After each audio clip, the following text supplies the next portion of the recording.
Bom dia, gente. Então, estamos prontos para continuar com a nossa programação e eu gostaria de dar boas-vindas à Gláucia Moura. A Gláucia, ela é professora de inglês e também pedagoga com expertise em educação pública, educação bilíngue e também trabalha com ensino de inglês em favelas. Atualmente, a Gláucia é mestra em Linguística pela Universidade Estadual do Rio de Janeiro e ela atua na Secretaria Municipal de Educação do Rio e também é membro do Conselho Consultivo sobre Políticas Públicas para Ensino de Inglês do British Council. Então, também já está muito acostumada com os nossos programas, com os nossos eventos.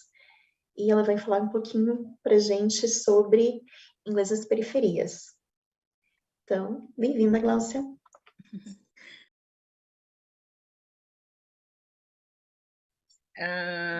Está sendo um privilégio estar compartilhando mais uma vez, né, um pouquinho dessas trajetórias, desse repertório que fui alcançando ao longo desses anos de experiência. Então, hoje, vamos trazer à luz a questão, né, o periférico para periferias. Quando eu pensei nesse título, eu sempre penso em algo que dialogasse com o meu senso de pertencimento, né, porque isso digamos assim, é uma das ações que eu tenho dentro dessa construção do conhecimento em língua adicional com os meus alunos na rede, né, na rede municipal do Rio. Aqui eu sou conhecida como professora Gláucia Moraes e eu represento todos esses espaços periféricos, essas favelas, e vocês vão conhecer um pouquinho desse mundo agora, né? Vou pegar vocês pela mão e vou embarcar nessa viagem neste momento. Todos prontos? Eu sempre acho interessante nós, enquanto professores, termos a sensibilidade de indagar o aluno de como ele realmente se sente. Então, a questão da motivação do aluno, a questão de passar a segurança de que ali naquele espaço ele realmente pode falar o que ele está passando, contribui extremamente para tudo que a gente pensa em desenvolver, seja de metodologias, seja de atividades, seja de ações para essa construção do conhecimento em língua adicional e também valorização da língua materna que ele já traz de bagagem. Assim como a Vanessa apresentou, eu sou a Gláucia Moraes, que é o próximo slide. Todas essas identidades, é o terceiro slide, por favor. Eu consigo passar. Próximo. Next. Isso. Eu sou uma mulher periférica, mulher preta, sou mãe solo da Ayla Lin, que é uma criança de 5 anos. Nasci no Complexo do Alemão e cresci no Complexo da Maré, que são 2 complexos de favelas assim, gigantes aqui na cidade do Rio de Janeiro. Como a Vanessa adiantou, sou mestra em Linguística pela UERJ, com foco em educação plurilíngue, principalmente na esfera pública. Junto a toda essa costura, né, além da formação em letras, em pedagogia, eu falo que assumo outras identidades dentro desse espaço, né, desses desdobramentos sociais. E isso me coloca sempre na ponta de estar falando por pessoas que até então estavam no espaço de invisibilidade. Então, hoje, eu estou aqui nesse espaço para poder trazer um pouquinho, né, do que a gente acredita que seja importante nessa nossa trajetória. Próximo slide. Sempre que eu começo as minhas aulas, sempre que eu começo as minhas palestras, no próximo slide vocês vão ver, eu sempre construo o que a gente chama de combinados e intenções. Isso não só com os meus alunos da educação infantil, mas também com os meus alunos de Fundi 1, os meus alunos de Fundi 2 e até mesmo nas palestras, consultorias no geral. Por que é importante isso? Porque as pessoas precisam se sentir num ambiente que a gente fala seguro para que eles possam externar né, suas dores, externar um pouquinho das suas narrativas, das suas escrevivências, autobiografias. E para isso, a gente precisa estar sempre falando abertamente as nossas intenções e qual o intuito quando a gente está tentando fazer aquele momento, né, apresentar. Então, hoje não vai ser diferente. Hoje vocês também vão ter esse espaço para perguntar, vocês podem colocar lá no chat, vocês podem enviar depois para a gente perguntas, e eu fico muito confortável em saber que vocês estão nesse espaço aqui e dispostos a ouvir e também passar por um processo de desconstrução, que é o que a gente tenta fazer ao longo desse tempo. Próximo slide, por favor. Um ponto importante é que a gente sabe que num recorte, né, de tempo agora, a gente não tem como abarcar tudo que gostaríamos, mas é importante nesse momento que a gente está tendo aqui, essa oportunidade, que vocês reconheçam as experiências, não só as minhas, mas que vocês possam revisitar tudo que vocês estão vendo ao longo, né, desse programa, né, dessa semana, né, que o BC está disponibilizando.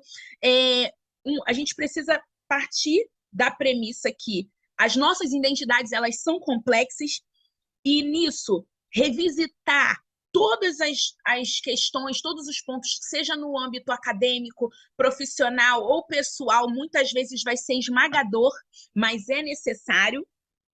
E que depois dessa experiência que vocês estão tendo aqui, vocês possam reservar um espaço de tempo para poder processar tudo que a gente está conversando, né? Para poder saber como vocês podem estar tomando posse dessas informações e buscar estratégias de aplicabilidade. E, principalmente, o respeito e a escutativa, ela é essencial para que o trabalho aconteça, independente do espaço. Próximo slide, por favor. E aí, eu vou trazer esse primeiro guarda-chuva para vocês. Quando vocês pensam periferias, o que vem à sua mente?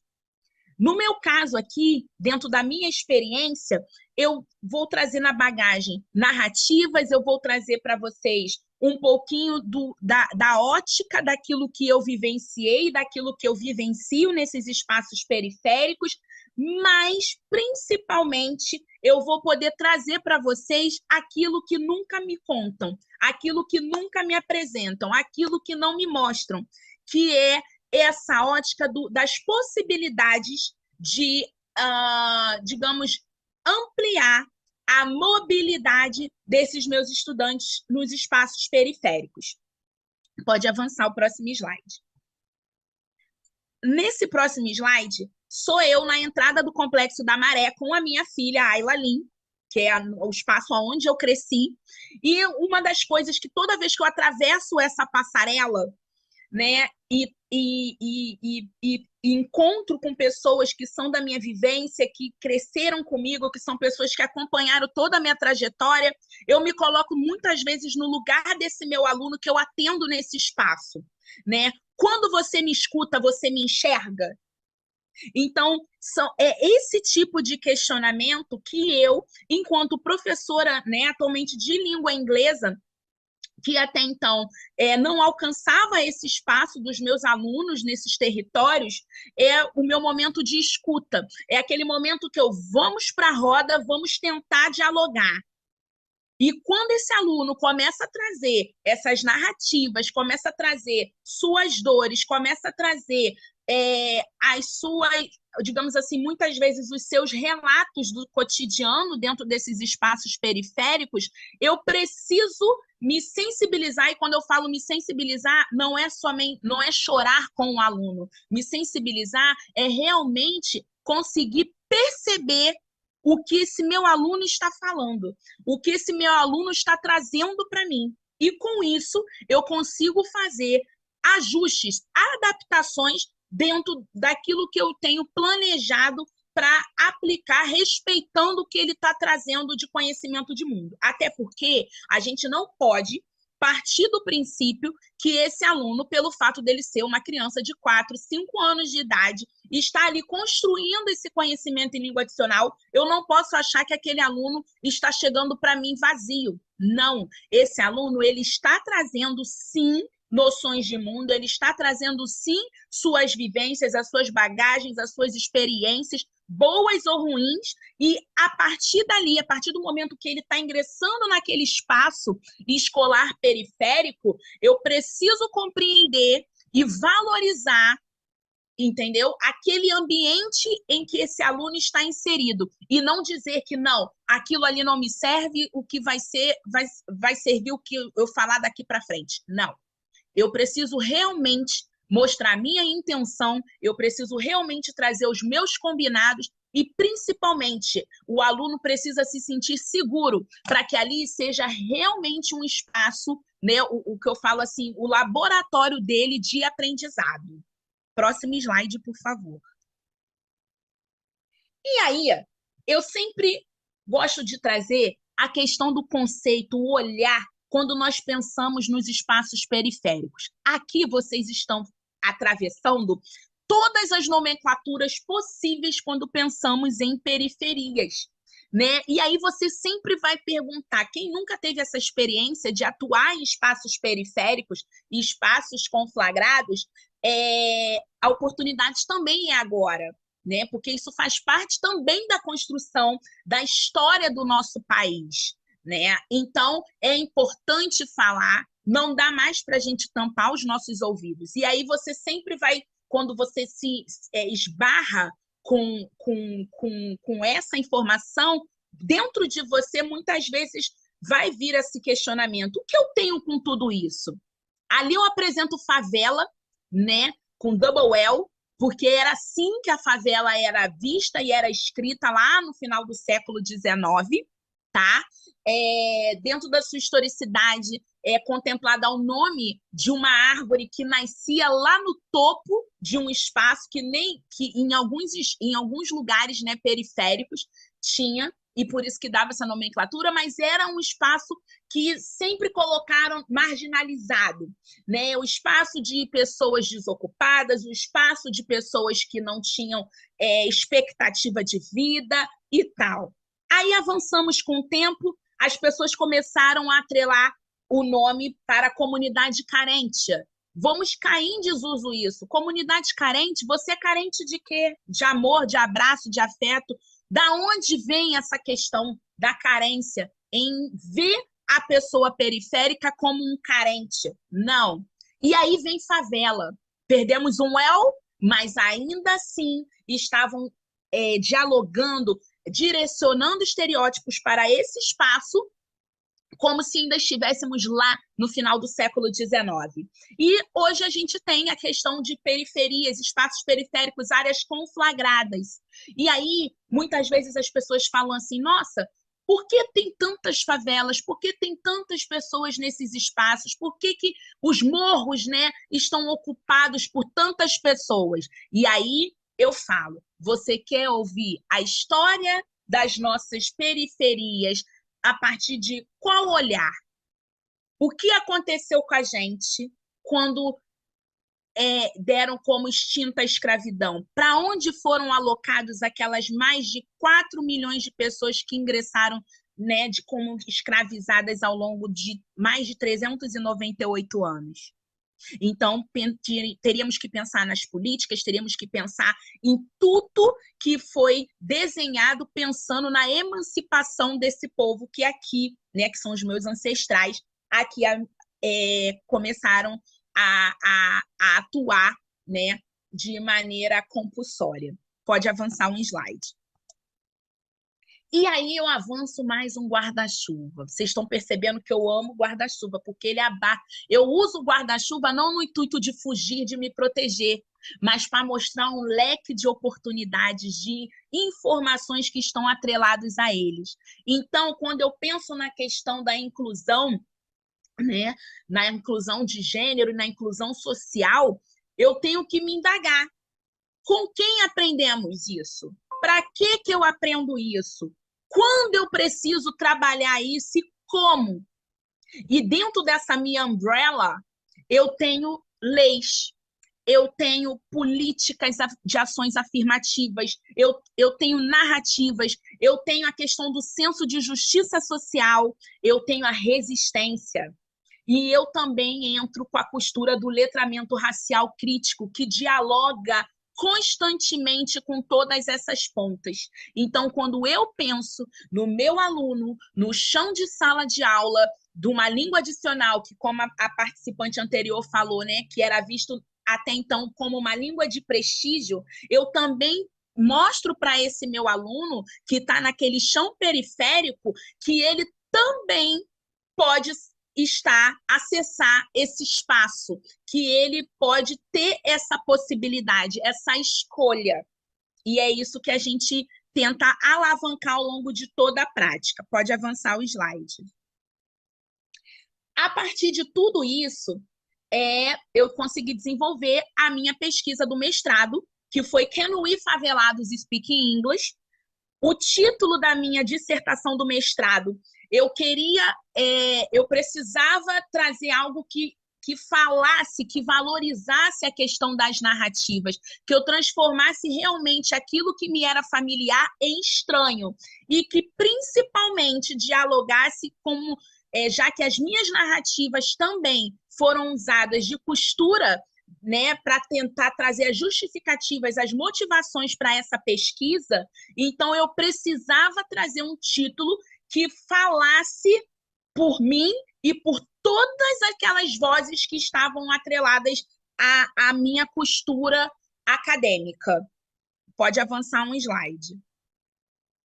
E, claro, por falar de narrativas, por falar de histórias, de vozes, eu também não tinha como abrir mão de falar da Conceição Evaristo, porque a Conceição Evaristo, ela nos ensinou e nos ensina a trazer as escrevivências como parte da nossa construção também acadêmica. Eu não posso mais descartar isso. E da mesma forma que hoje você está naquele chão de sala com aquele aluno, fazendo o processo de construção do conhecimento dele em língua adicional, a escrevivência que esse aluno te traz, ela precisa ser valorizada nesse processo também. Isso também é uma forma de escuta, isso também é uma forma de tirá-lo do ponto de invisibilidade. Pode avançar um slide. Aqui é um recorte, né? Caso vocês queiram depois consultar minha dissertação, ela já está disponível. Ela traz um marco costurando toda a história da cidade, trazendo costuras com as favelas que eu pesquisei, que no caso foi o Complexo do Alemão e o Complexo da Maré, que eu vou falar um pouquinho mais à frente, um resumo sobre, para vocês se situarem do que espaços são esses que eu estou falando. Pode avançar, por favor. E aqui é o momento que eu falo. É um ponto que eu sempre gosto de falar. Aquilo que o Google Earth não mostra para vocês é o que eu tentei fazer na minha dissertação. Foi buscar vocês na porta dessas minhas duas favelas, pela mão, e levar vocês para dentro dessas minhas favelas. Então, eu uso o termo favela porque é meu espaço de fala, é onde eu me sinto confortável, mas vocês podem, não uso de maneira pejorativa, como sempre aplicaram as favelas, né? Mas é porque é assim que eu me sinto representada. Então, aqui é um recorte. De um lado esquerdo, né, tem o Complexo da Maré, que é composto são 16 favelas, e o Complexo do Alemão, do outro lado, eles estão geograficamente localizados, assim, próximos, aqui na cidade do Rio de Janeiro, que o que separa eles, no caso, é a Avenida Brasil, porém são realidades, são características diferentes. Por que eu gosto de trazer sempre um pouquinho do recorte desses dois espaços, que é o espaço meu de pesquisa, de campo, o espaço que eu cresci, é onde eu ganhei minhas motivações para poder estar aqui hoje.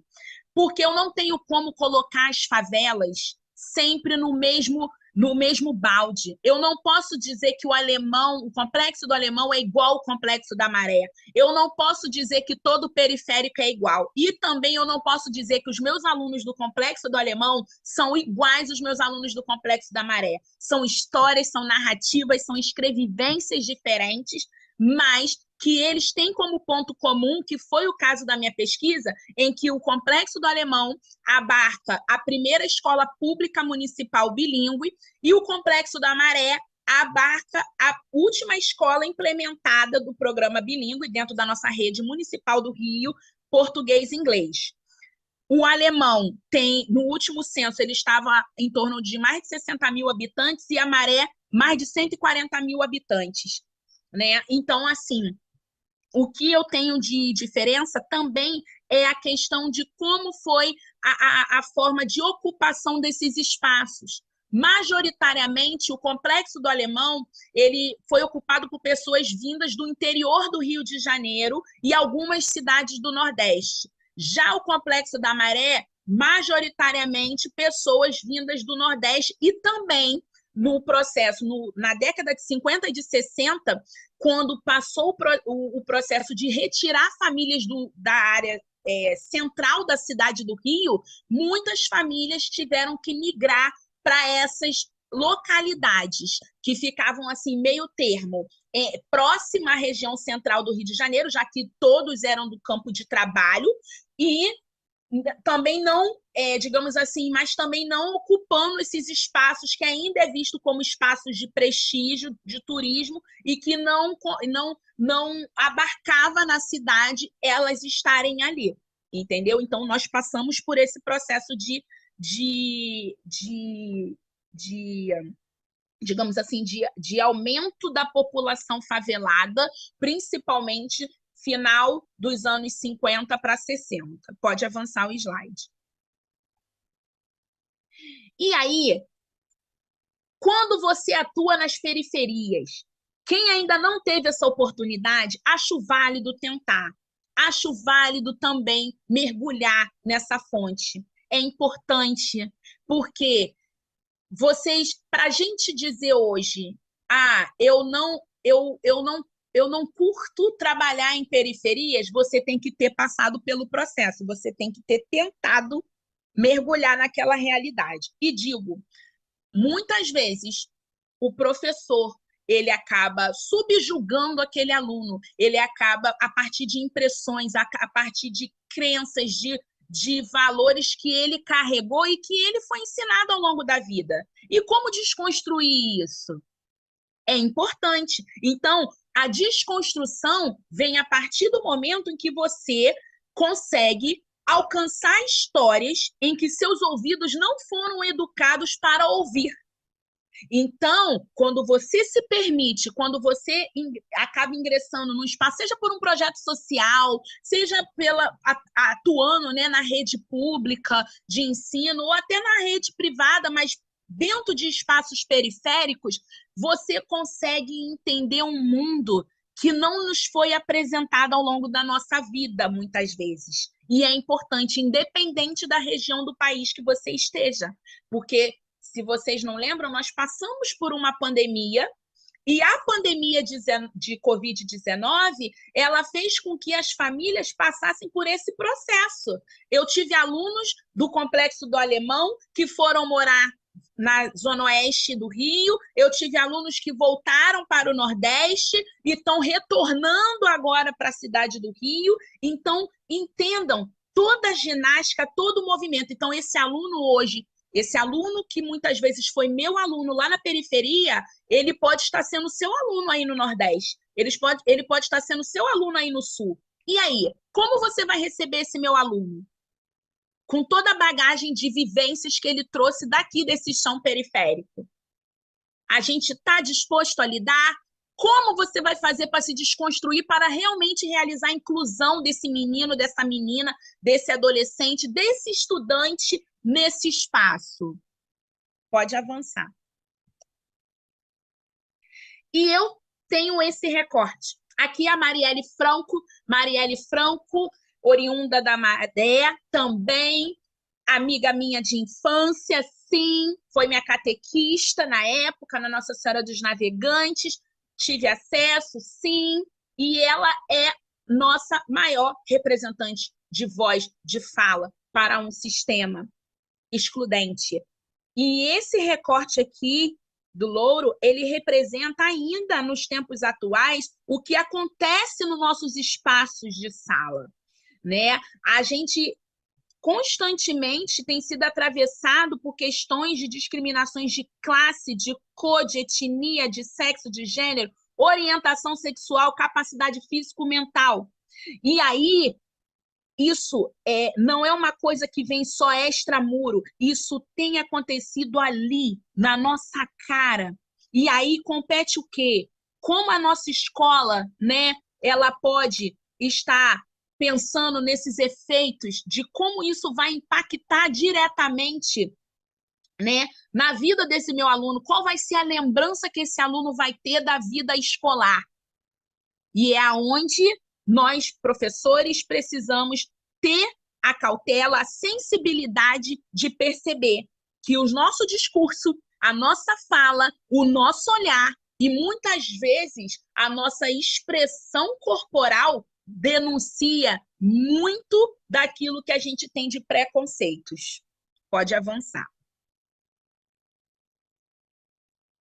No próximo slide, eu trouxe pontos que eu acho interessante quando nós pensamos em inclusão, quando nós pensamos em inclusão nos espaços plurais, nas representatividades e principalmente na equidade de acesso. Não adianta eu somente dar o acesso, oportunizar, ele precisa ser eu preciso ver essa equidade de acesso. Então, a afetividade que eu demonstro com o meu aluno branco, eu preciso demonstrar de forma igual para o meu aluno preto.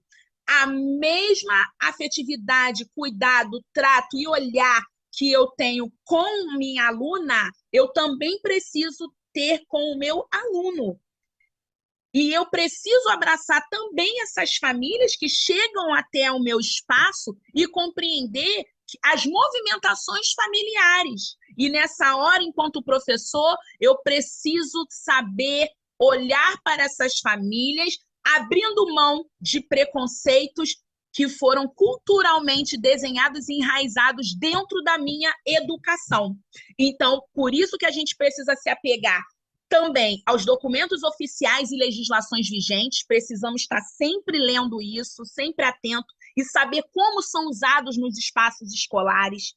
Curso de formação docente, aqui, esse momento que a gente está, ELT Week, é uma formação continuada, está sendo uma formação continuada para muitos em serviço e é essencial. Por quê? Vocês estão costurando perspectivas interdisciplinares, contextualização históricas e estudos críticos. E isso conta muito.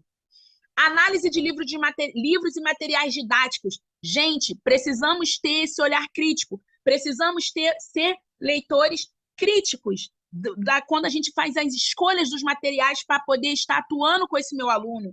Não adianta na minha aula de inglês, como eu sempre utilizo esse exemplo, minha turma de educação infantil, eu estou ensinando a questão do tempo. Não adianta eu falar para o meu aluno e ficar ensinando snowing aqui no Rio de Janeiro. Não tem isso no Rio de Janeiro. Como eu posso trabalhar isso? Eu posso trazer para ele que existe, sim, essa possibilidade em outros espaços, mas eu também posso trazer a realidade dele. Aluno, o que sua mãe faz quando está raining? E o aluno traz para mim no chão da sala, professora, quando está raining, a minha mãe tem que colocar os baldes porque tem vazamento na casa. E quando está sunny, minha mãe bota a roupa para estender na laje. E aí eu, no chão da sala, eu vou falar para o aluno que eu não vou aceitar aquele exemplo dele porque não dialoga com o material que eu trouxe? Não. Eu vou abraçar isso. E a partir daquilo ali eu vou construir, vou dar voz a outras crianças, porque eu vou criar um espaço confortável e seguro para que ele possa se manifestar. Então, por exemplo, não adianta, na minha realidade hoje, eu não posso chegar para o aluno e falar, abre a janela e vamos olhar o tempo. Tem aluno meu que não tem janela em casa. Então, qual é a realidade desse meu aluno? É ir na laje? É ir no quintal? Então, vamos para o quintal. Vamos para o quintal da escola. Entendeu? Vamos ver como acontece. Entendeu? E por aí vai. Pode avançar. Quando a a gente pensa em propostas, né, dentro da nossa prática, nesses espaços periféricos, isso aqui são alguns pontos, né, de encaminhamentos que eu sempre levo em consideração quando eu vou desenhar esse planejamento, quando eu vou pensar numa atividade, quando eu vou pensar em como alcançar esse meu aluno, como trazer essa comunidade escolar para dentro, né, da minha realidade ali. A sensibilização e a contextualização do tema, isso é extremamente importante. Não adianta eu chegar aqui hoje e falar assim, vamos tratar Bell Hooks, e não buscar saber a historicidade, não buscar em qual ponto eu quero alcançar, quais são as temáticas que ela abarca, que dialoga com aquela necessidade que eu estou vendo ali naquele campo. Valorização territorial. É importante ensinar o aluno a olhar para o seu território. No caso lá da Maré, que é a minha realidade, que eu cresci, são 16 favelas. Eu morava em uma dessas favelas, só que eu cresci não andando, não atravessando em muitos outros espaços lá. Porque quando eu penso na questão do mapa dali da favela, do Complexo da Maré, tem espaços que eu não conhecia, que eu não andava. Por quê? Foi criado dentro do que era vendido, falado pelas pessoas que não eram não poderia andar, não seria interessante ir até lá. Por que não seria? E aí, quando eu comecei a buscar dos meus alunos, olha, final de semana, aonde é que você faz o lanche da tarde? Ah, eu vou na lanchonete do seu João. Aonde fica? Lá no Parque União. Beleza. Então, assim, valorizar esse território desse aluno para fazer parte, sim, do planejamento. Não adianta eu chegar para esse meu aluno e falar assim, vamos lá no McDonald's. Não tem McDonald's ali naquela parte específica onde meu aluno mora na Maré. E tem alunos meus que ainda não tiveram oportunidade nem de ingressar num shopping. Então, como é que eu faço para incluir? Eu posso usar, sim, o que ele traz de bagagem. Ele come um hambúrguer lá, dentro do espaço periférico dele. Pode não ser igual ao que a gente consome fora, né, extramuro da favela, mas isso não significa que eu não posso dizer para o aluno que ele nunca experimentou um hambúrguer, porque não é da marca que eu conheço. Não, eu vou abarcar isso. Texto base, é importante ter embasamento, é importante trazer esse olhar crítico, já começar a trabalhar nos nossos alunos, esse olhar para a questão de indagar, de pensar que todas aquelas experiências também podem ser vistas como pesquisa, tá? Desenvolvimento é tudo aquilo que você consegue costurar ao longo do momento que você está aplicando essa proposta. O produto final. Quando eu penso em produto final, são os possíveis resultados, o que eu espero de informação, né, conter ali. E é importante também vocês anotarem os detalhes dos resultados observados. O que vocês perceberam não só que aconteceu com o aluno ali na sua aula de língua adicional, mas também o que trouxe de impacto no convívio dele também nas demais disciplinas, né? No dia a dia dele no território. Isso conta muito, tá? Para que a gente possa avançar. Próximo slide. E aqui eu vou trazer uns recortes para vocês de trajetórias e muitas narrativas, né? Ao longo desse tempo, para vocês entenderem melhor essas costuras. Pode avançar, por gentileza. Trabalhar a autonomia dos alunos é um ponto extremamente importante dentro desse campo. No caso dos meus alunos, né, do meu espaço de fala hoje, que são as periferias, né, não só ali no Complexo do Alemão, no Complexo da Maré, mas também aqui na Zona Oeste do Rio de Janeiro, que também é um espaço periférico, né, independente do grupamento desse aluno, do segmento de ensino desse aluno, é importante isso. As ações, por exemplo, aí nessa atividade, uma mudança na logística da sala impacta diretamente em como eles se olham, como eles conversam, como eles dialogam, como eles trocam. Então, é importante isso, trabalhar essa autonomia deles, saber dar esse espaço de potência para eles. Pode avançar. Depois, eu posso também, dentro dessa costura, a questão do protagonismo desses alunos. né? Muitas vezes o aluno ele traz para você um recorte, alguma coisa. Olha, professora, eu desenvolvi isso aqui. Então, assim, por que não colocar on the spot as coisas boas que ele traz, né? Trazer esse protagonismo dele. A gente tem muito essa necessidade de trabalhar a questão da autoestima desse aluno. Só que para eu trabalhar a autoestima desse aluno, eu preciso também dar o espaço de protagonismo para ele. Entendeu? Eu preciso, não é permitir, que eu sou mediadora ali, eu sou facilitadora, não é o meu papel permitir, mas eu preciso deixá-lo confortável para que ele sinta que ele pode fazer isso, que ele pode ser protagonista da sua história, das suas narrativas, das suas escrevivências. Então, apostar nisso é importante, ensiná-los também a importância de mostrar também para o mundo aquilo que eles estão produzindo. Pode avançar. O empoderamento. Aqui é um projeto social aqui perto da minha casa que eu, no ano passado, eu comecei a tirar da gaveta, né? Porque eu passei por uma situação, eu fui na clínica da família tomar vacina, e quando eu saí dessa clínica da família, eu percebi que essas pessoas que estão aí na foto estavam muito tempo paradas, sentadas na porta. E eu não entendi o porquê. Eu, como uma pesquisadora, uma pessoa curiosa, eu fui perguntar. E eu falei, o que está acontecendo? Vocês estão precisando de alguma coisa? E aí eles falaram que estavam ali esperando alguém conhecido passar que pudesse mostrar qual era a van, o ônibus que eles poderiam pegar para ir para casa, porque eles não conseguiam ler o enunciado, né, o letreiro do ônibus com itinerário. E nem quando, exemplo, a van anunciava o nome do bairro, Sepitiba, Guaratiba, Campo Grande, eles não conseguiam fazer o link.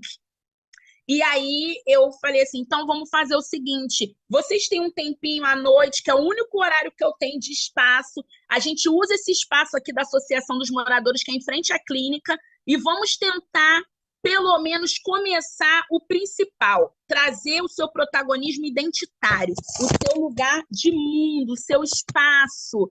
E aí eu comecei a utilizar de métodos para aproximá-los, né, dessa realidade e tudo, empoderá-los de que era possível avançar. E isso eu faço não só na língua materna, mas também faço em língua adicional com as pessoas aqui do meu bairro.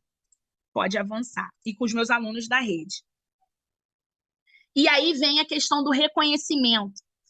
Esse aluno, ele conseguiu, né, em uma semana, reconhecer e escrever o nome dele. Vocês vão falar assim, poxa, escrever o nome é mole. Não, não é mole.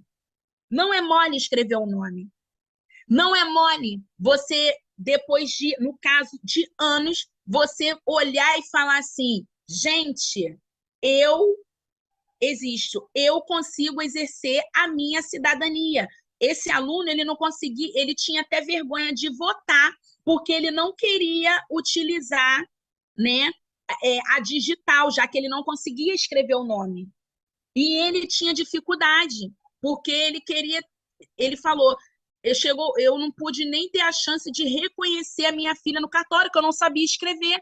Hoje eu consigo olhar para o nome da minha filha e reconhecer que aquele nome que eu sonhava, que eu só não sabia escrever, eu sabia falar, mas não sabia escrever, eu consigo dizer com toda a força o que eu quero e consigo unificar. Então, eu utilizei das vivências desse aluno para poder alcançá-lo, para fazer com que ele se sentisse parte daquela construção.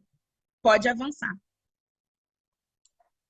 Pertencimento. Aí, nessa foto, é a casa onde eu cresci, no Complexo da Maré, na Rua Praia de Inhaúma 263, 21042130. Se você jogar esse CEP no Google Earth, você não vai conseguir, vai parar, vai travar, vai ficar embaçado. Então, por isso que eu falo com vocês, quando eu venho apresentar as periferias, o intuito é mostrar aquilo que não apresentam, que nem o satélite alcança. Então, essa é a casa que eu cresci, no Complexo da Maré, numa área conflagrada, periférica, e me senti motivada a pesquisar mais sobre esse meu espaço. Então, eu fiz cursos ao longo desse tempo também, né? Quando as favelas pesquisam e trazendo essa visão, né, de teorias insurgentes, que é o que eu tenho feito nessa costura toda, não só de tratar as periferias, mas também as relações étnico-raciais e as questões de gênero, que é o meu expertise. Pode avançar. Aqui, práticas emancipatórias. Não basta só eu pensar em justiça social, não basta só eu pensar em cumprir com as ações afirmativas, né? A força de lei. Eu também preciso pensar em práticas emancipatórias. Então, por exemplo, quando eu estou aqui nesse momento falando para não sei quantas pessoas, né, desse Brasilzão e até fora dele, eu preciso entender que hoje eu, enquanto mulher preta periférica e mãe solo, que me coloca, né, eu falo, quanto mais identidades eu acumulo, mais a sociedade tenta nos marginalizar. Então, quando eu chego num espaço onde eu assumo as minhas identidades, vocês estão vendo aí eu na palestra com a minha filha, entendeu? Em espaços que até então não nos aceitavam, entendeu? Estar ali, de olhar assim, ué, você está fazendo o que aqui, né? E dar voz a outras vozes também que antes estavam na invisibilidade, isso são práticas emancipatórias.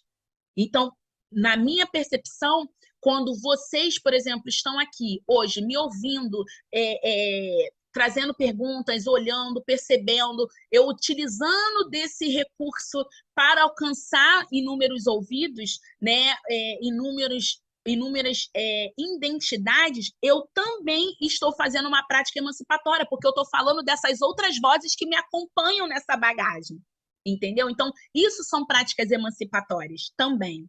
Pode avançar. O Lázaro Ramos, ele traz um recorte de fala que eu sempre acho interessante. E como eu trabalho com educação infantil, Fundi 1, Fundi 2, as minhas vivências com a minha filha e tudo, ele fala, um brinquedo é também um ensinamento de valores e convivência. Então, a partir desse olhar, eu compreendi que isso precisava estar vivo dentro do meu espaço de sala, de chão de sala, de troca, mesmo não sendo num espaço escolar, né, para alcançar as pessoas. Pode avançar. E aí, eu comecei a criar o que a gente chama, eu falo que esse aqui é o meu altar étnico-racial, né? Esse espaço eu carrego numa mala, para cima e para baixo, e estou sempre atualizando, onde ali eu coloco elementos que fundamentam e também me auxiliam nas costuras, né, das minhas narrativas, das minhas escrevivências. Então, vocês vão ter acesso não só na minha parte, né, privada da história da minha família, para poder tentar trazer para vocês, né, tentar dialogar com vocês o quanto isso traz de impacto nas pesquisas e o quanto é importante ouvir, né, saber ouvir essas histórias que os nossos alunos trazem, como muitas vezes as histórias se cruzam, né? A valorização do que o aluno traz de produção também, todas as possibilidades, os brinquedos que a gente utiliza, ou pensar como aquele brinquedo ele não pode estar ali simplesmente por estar, tem que fazer um sentido dele estar ali. E isso eu utilizo de dinâmica dentro do meu espaço de trabalho. Então, pode avançar, por favor. Aqui é um exemplo. Eu fiz um trabalho de conscientização num espaço que estava tendo muitas questões de crimes de racismo mesmo, e de injúria racial. Então, eu fiz um trabalho com os responsáveis dos alunos, né? Um trabalho não só de conscientização, mas de desconstrução. E também embarquei na contação de história para poder trazer assuntos que são cortantes, mas que eu conseguisse falar dentro daquela faixa etária do aluno. Então, a contação de história, ela me auxilia nisso. Essa troca, esse momento ali é importante. Então, a semente que eu consigo trabalhar com o responsável, quem cuida desse aluno, eu também consigo trabalhar com o estudante também. Só que eu não posso endereçar a mesma metodologia para todos. Eu posso utilizar um pouquinho de cada e adaptar a realidade que vai fazer esse aluno me compreender. Pode avançar. Aqui.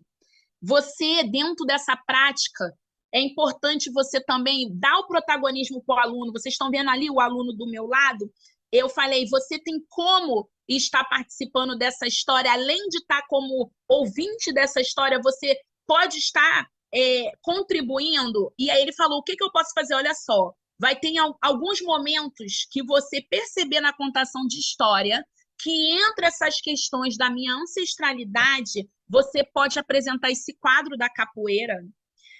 E o outro aluno que está no fundo, ele estava com chocalho. Então, toda vez que eu precisava chamar a atenção da turma para um momento importante naquela contação de história, ou um momento clímax, eu sinalizava e esse aluno, ele naturalmente tocava o chocalho. Então, ele usava de um instrumento que era utilizado também na capoeira, que faz parte da contação da minha ancestralidade, como parte de elementos que fundamentam a minha contação de história. E dali, dentro da língua adicional, eu consigo trabalhar isso também, né, valorizando não só em língua materna, mas também em língua adicional com os alunos. E eles também conseguem estar entrando, né, dentro do campo de construção, né, desse conhecimento, dessa língua, mas também não deixando de valorizar o que ele traz de bagagem da língua materna.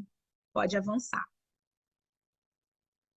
Aqui com os pais, eu trouxe artigos, né, meus, de movimentos que eu participo com a minha filha, de empoderamento, né, de menina preta, de trabalhar já desde digamos assim, de pequena, essa questão dela poder chegar nos espaços e não ter que, digamos assim, assumir posturas para ser somente socialmente, digamos assim, aceita, e sim ela trazer ali o seu olhar, seu protagonismo e dizer que ela tem sim a possibilidade de ocupar aquele espaço. Então, as minhas aulas de língua adicional, especificamente em língua inglesa, ela não é língua pela língua. Eu ali trabalho questões que são essenciais nessa formação dela, da pessoa, do aluno, do estudante, dentro de uma sociedade que ainda pesa, né, a questão do status social, que ainda pesa a questão de não dialoga com aquilo que eu aprendi, então te exclui. Você não precisa dizer a palavra estou te excluindo. A sua atitude revela e denuncia muito mais. Então, como fazer com que esse aluno consiga se reafirmar dentro desses espaços? Pode avançar. Aqui, esse livro é uma professora amiga minha da rede, a professora Priscila Cruz. Ela escreveu um livro chamado Luana, a Menina que Sabia Voar. E esse livro, ela desenhou, pode avançar, a partir de vivências dentro da nossa realidade, né, de espaços periféricos e tudo, mas que tocavam em temáticas relacionadas, né, ao desenvolvimento dessas crianças em preservação ambiental, o respeito às diferenças, o empoderamento feminino, questões de violência urbana, o respeito à vida. Então, numa contação de história, né, num livro que mesmo que ele tenha 5, 2 páginas, que ele pode não ter nada escrito, ele pode ter só a imagem, mas você consegue sim fazer daquilo um instrumento de alcance para inúmeras vidas. E é o que a gente tenta fazer. Pode avançar. Nesse livro da Luana, a Menina que Sabia Voar, uma das possibilidades que eu trouxe, né, dentro do meu ambiente, né, de chão de sala, foi apresentar esse livro, né, com questões, digamos, do aspecto de vulnerabilidade social, tá? Que estão presentes no cotidiano escolar desses meus alunos, né, muitas vezes periféricos, e utilizei como instrumento a literatura, né, infanto-juvenil. E aí eu consegui, a partir dessa leitura, apontar múltiplas identidades, né, que estão presentes nesse nosso contexto, não só no público, mas também na esfera privada. Então, como eu falei para vocês lá no início da conversa, o meu aluno da pública, hoje ele também pode estar na escola privada, e o meu aluno da privada, ele também pode estar na escola pública. Então, como acolher, como empoderar, como criar práticas emancipatórias para que o ensino, né, no caso, a construção desse conhecimento em língua adicional aconteça de maneira efetiva, mas que não deixe traumas para esse aluno. Pode avançar. Aqui, em julho, nós recebemos na nossa rede a visita da Lauren, né? Ela é nigeriana e ela estuda em Harvard. E aí, no período de férias, ela esteve no Brasil, né, especificamente no Rio, para poder trazer um pouquinho das partilhas das suas vivências e tal, de um espaço de vulnerabilidade, de um espaço de exclusão, até o momento de práticas emancipatórias. E eu falei até com ela, eu falei, olha, eu consegui compreender a história da Nigéria em 5 minutos de conversa. Porque eu falei com ela, nos meus livros de história, de geografia, da vida toda, o recorte era muito pequeno, se bobear uma linha ali explicando o que era isso. Então, foi interessante ela utilizar de histórias do povo dela para poder alcançar os nossos alunos, mergulhá-los naquela cultura, né? Que ali a gente trouxe lições de respeito, a gente trouxe lições e ela conversando com eles em inglês, então os alunos puderam perceber, né, esse inglês global, esse inglês também afrocentrado, que é o que a gente tem batido tanto na tecla de dar acesso a eles, né, tanto os nossos alunos periféricos. E aqui, juntamente, né, com isso, como eu falei com vocês, fundamentação. Aqui é a lista de pessoas, né, que eu sempre abraço, né, quando eu penso nas minhas costuras, quando eu penso em estar aqui para falar com vocês. Não só minhas narrativas dialogando com a teoria que todas essas pessoas maravilhosas, eu até me incluo nisso também, tem ali, ó, Gláucia Moraes, né, que a gente também ostenta isso, mas todas essas pessoas são, digamos assim, importantes na minha vida, não só nessa construção, né, do campo de teoria, mas também enquanto elas trouxeram impactos, né, para o que a gente tem de alcance hoje. Então, eu sou grata por isso. Ali também tem minha orientadora, a professora Janaína Cardoso, que foi a primeira mulher preta a ocupar o cargo de diretora do Instituto de Letras da UERJ. E isso agora, 2019. Então, para vocês perceberem o quanto práticas emancipatórias se faz necessário para que as pessoas possam ganhar voz também. E no próximo slide, vocês estão vendo como trabalhar autoestima positivada, né? Pode passar o próximo. Aqui eu trouxe recortes, né, de vivências, né, que me colocam nessa posição de tentar trabalhar a autoestima desse aluno também nesse processo, né, não só de construção, né, dessa língua adicional, mas também daquilo que ele tem, né? Como eu estou sempre batendo nessa tecla, daquilo que ele traz de história. Então, como essas identidades elas são tratadas nesses espaços? Como nós, professores, estamos tratando essas identidades? Né? Quando chega no nosso campo de sala, a gente com 34 alunos em sala. Como respirar isso? Né? E no próximo slide, além de pesquisa na rua e tal, eu tenho feito inúmeras parcerias. Então, uma das parcerias que eu consegui esse ano foi a OAB de Pernambuco, que me presenteou com uma cartilha, né? Eu estou no apoio porque eu também sou uma multiplicadora dessas questões de relações étnico-raciais. Então, essa minha cartilha depois eu vou mandar para o British Council, porque pode fazer a distribuição, né, gratuita para acesso. É importante para que vocês possam também tomar conhecimento do que não é mais aceito ser utilizado nos dias atuais. No próximo slide, vocês vão estar conhecendo aí um pouquinho, né, das áreas que eu toco, né, ao longo de todos esses anos e que vocês podem, né, caso queiram tirar dúvida, caso queiram fazer parceria, eu estou aqui à disposição e isso é muito importante. E, claro, caso vocês tenham, né, dúvidas, queiram ter maiores esclarecimentos, queiram conhecer um pouco mais sobre esse trabalho, eu estou à disposição, né, de todos vocês. De antemão, indo para o último slide agora, eu quero agradecer por esse espaço.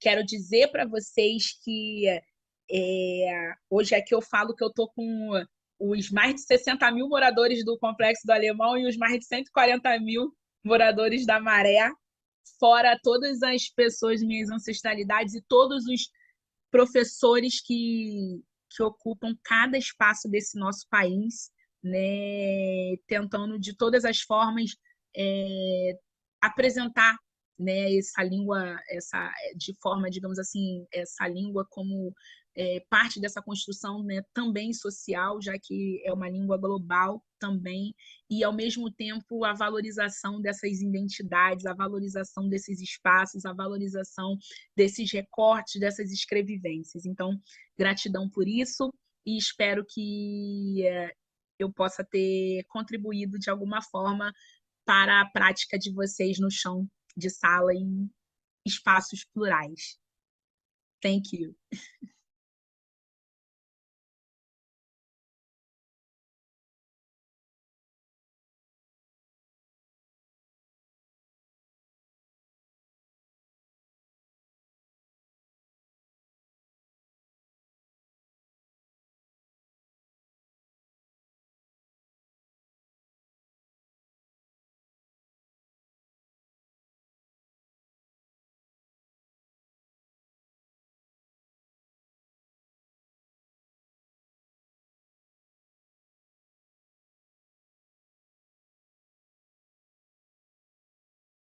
De notas na língua inglesa entre escola pública e particular no Enem, por exemplo. Sim. O que eu não ouvi de novo? Fala de novo, desculpa. Tranquilo. O que os professores de língua inglesa podem fazer para diminuir a desigualdade entre nota de língua inglesa entre escola pública e particular no Enem, sendo que é tão importante, acesso à universidade? Sim. Claro. O primeiro ponto que eu acho interessante é no caso, nós, professores de língua adicional e os professores também das demais disciplinas, eles conseguirem também fazer, digamos assim, trazer para essa roda no chão de sala de aula, trabalhando essa questão das potencialidades do aluno, né? E não ficar sempre colocando aquela régua do tipo, você veio de escola pública, você não vai conseguir. Porque eu, como oriunda de escola pública, eu vejo que muitas das falas que eu alcancei ao longo da minha trajetória, muitas vezes vindo de professores, ainda se repetem nos tempos atuais. Então, e eu fico me perguntando, né, o que a gente precisa fazer para que as nossas impressões não possam estar chancelando ali e limitando aquele aluno. Então, assim, da mesma forma que eu penso em estratégias interessantes, né, para o meu aluno que está lá na instituição privada, eu também posso pensar isso para os meus alunos da escola pública, né? Porque, assim, você crescer muitas vezes ouvindo que, olha, você não vai fazer uma boa prova, porque o seu inglês não é o inglês que todo mundo fala. Ou você até que aprende inglês, né? Você parece ser uma pessoa inteligente. Falas como essas, que às vezes a gente olha assim e fala assim, gente, fala sério. Isso pesa em quê? Pesa muito. Você ali, com certeza, está usando uma régua daquilo que você traz, muitas vezes, da educação que você teve. E aí, se você é professor, você precisa ter também esse olhar de saber separar. Eu não posso, pelo fato de repente, quando eu estava naquele espaço enquanto estudante, eu não tive essa motivação, eu não tive esse olhar, não significa que eu vou reproduzir esses estereótipos, eu vou reproduzir essas marcas nos meus alunos que estão hoje. Então, o professor, principalmente de língua adicional, já que até então é sempre vista como a língua, né, de prestígio, aquilo que só os nobres podem ter acesso, e hoje, quando eu chego com essa pesquisa e coloco as crianças, principalmente periféricas, como crianças que também têm essa possibilidade de aprender, e da mesma forma o docente tem a possibilidade de ensinar dentro desses espaços, eu também estou fazendo, eu estou rompendo com aquilo que fizeram a gente acreditar ao longo da vida toda, que não era possível. Então, muitas vezes, em atitudes simples, o professor chega no retorno das férias, pergunta às vezes o aluno como é que foi suas férias? O aluno fala, eu fui para a praça, brinquei, eu olhei meu irmão. Aí o professor fala assim, isso não foi férias. Aí fala assim, peraí que eu vou te trazer uma ideia, uma criatividade. Aí o professor fala assim, olha, nas minhas férias, eu fui para Disney, eu perdi o voo, mas assim, deu tudo certo no final. Então, assim, você não pode anular o que ele está trazendo para você. Pelo contrário, você precisa valorizar, né? Então, por que eu não posso trocar também esse meu espaço de fala? Né? O que se requer para eu fazer isso? Então, às vezes o aluno não entende nem mesmo esse conceito, né? De férias, de... Não, o que você gostaria de ter feito durante o período, né, do recesso escolar que você não pôde fazer? Já muda de figura. Então, muitas vezes a gente também tem que se atentar que muitas das coisas que impedem os nossos alunos, né, e mostra principalmente essas desigualdades, que essa desigualdade também é questão de reparação histórica, tem tudo isso, que isso aí já é uma outra fala para um outro dia que eu posso trazer para vocês também, né, dessas desigualdades. Não teve emancipação dessas pessoas, né, é uma questão de historicidade também, né, o acesso à escola pública para a gente não aconteceu de maneira, tipo, com a equidade, por um público, né, no caso um povo, que majoritariamente descendem de pessoas escravizadas. Então, vocês precisam botar isso também na balança, né? Quem é esse aluno que eu estou ali na frente? Da onde vem esse aluno? Qual é a história dele? Entendeu? Então, infelizmente, as desigualdades, elas não são só micro, elas são macro. Só que elas afetam, né? Se a gente colocar pensando em ecossistemas, elas vão afetando dali do âmbito mais macro, que é ali de uma rede, de uma cidade, aí vai impactando na relação de professor-aluno com gestores, na relação de gestores com a comunidade escolar, até alcançar ali, né, de acordo com o modelo bioecológico da Bralf Banner, até alcançar lá embaixo o processo de ensino e aprendizagem. Então, eu acredito que muitas dessas curas poderiam vir pela mudança, né, pela virada de chave no nosso discurso também, enquanto professores que estão ali, em parar de botar nossa régua de não vai conseguir, já chancelar ali o fim daquele aluno. Eu acho que isso que conta também. Eu vejo que quando a gente também tem essa mudança, a gente consegue mudanças significativas. Claro, a gente não vai conseguir um pancadão assim, até porque eu falo, como é que a gente vai conseguir resolver 398 anos de escravidão em 20 anos de ações afirmativas? Entenderam? Então, assim, são coisas que a gente precisa que estão ali muito mais profundo do que a gente está vendo ali na nossa frente. Muito obrigada, Gláucia. Eu tenho mais uma pergunta, que você pode falar um pouco sobre o que é necessário em termos de espaço, participantes, apoio para começar um projeto com alunos do terceiro ano, mas acho que válido para qualquer. Então, todo ou qualquer projeto que a gente vai começar, seja no espaço escolar, seja extramuro que a gente fala, o primeiro ponto é você fazer esse mapeamento ali das reais necessidades, né? Um levantamento, perceber, é observar, é realmente mergulhar no que aquele território está tentando mostrar para você. A partir disso, claro, é importante você trazer, sim, uma questão de avaliação diagnóstica de base, sim, para compreender. E o principal é você saber qual o problema que você quer tentar resolver com aquele seu projeto, né? Respeitando o ponto principal, o que esses alunos estão trazendo de bagagem. Porque não adianta eu pegar, por exemplo, o projeto social que eu tenho aqui na Zona Oeste, exemplo do Rio, eu não necessariamente significa que eu vou aplicar ali, ó, passo a passo com o meu aluno do Complexo da Maré. Então, eu preciso, sim, compreender, e só vou compreender isso Não é simplesmente já começando o projeto e, como é que a gente fala,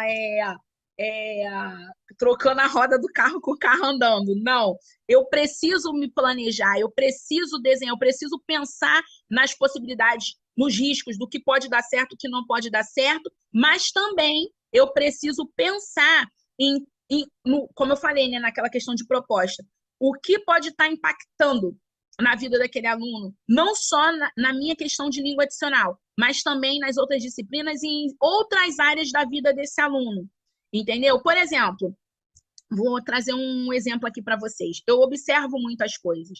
Foi observando o andar da minha filha que eu consegui perceber que ela tinha um problema na arcada dentária, que estava afetando a fala, estava afetando a postura dela. Então, assim, que eu comecei a fazer, ver artigos, investigar, trocar, falar com professores das universidades públicas, buscar saber se já tinha estudo, se não tinha. Então, é importante essa troca. Por que eu trouxe esse exemplo? Porque não, o projeto, quando a gente pensa em projeto, não pode ser eu sozinha. Eu posso dar esse pontapé, mas eu também preciso estar ouvindo, disposta a ouvir outras pessoas. Eu também preciso estar disposta a ouvir essa comunidade escolar, né? Eu preciso estar disposta a ouvir quem cuida dessas crianças também. Trazer essas pessoas para assim, perto da gente, para poder a gente ouvir, para a gente olhar nos olhos. Isso ainda pesa, entendeu? Nesse processo de construção. Como eu falei, o ambiente, né, seguro e o ambiente confortável, ele só vai ser construído, não por questões de recursos, de ter uma mesa perfeita, uma sala pintada, não. Eu posso ter tudo isso, mas acontece que, como vai ser a minha abordagem, como vai ser a forma que eu escolhi para alcançar essas pessoas. Eu vou estar por aqui, olhando por cima, ou eu vou tentar chegar ali naquela mesma altura deles para poder compreender e mergulhar na real situação, entendeu? E por aí vai. Certo, muito obrigada, Gláucia. A gente não tem tempo para mais perguntas. Eu vou te agradecer, a palestra foi ótima. Obrigada também para todo mundo que participou hoje, o chat está super participativo. Para a galera que tem dúvidas sobre o certificado, se inscrevam no IoT Week, o link foi passado ali embaixo. No final do curso, a gente vai enviar uma pesquisa, vamos enviar também material que os palestrantes disponibilizarem, e claro, os certificados. É um certificado só, de 24 horas. E voltamos à tarde com a nossa programação, então a gente se vê de novo hoje às 4. A parte da tarde vai ser passada em 2 canais, então nesse que é o British Council Brasil vai ser traduzido, e no British Council Américas, que a gente vai colocar o link no chat também, o áudio original. Até mais, gente. Tchau.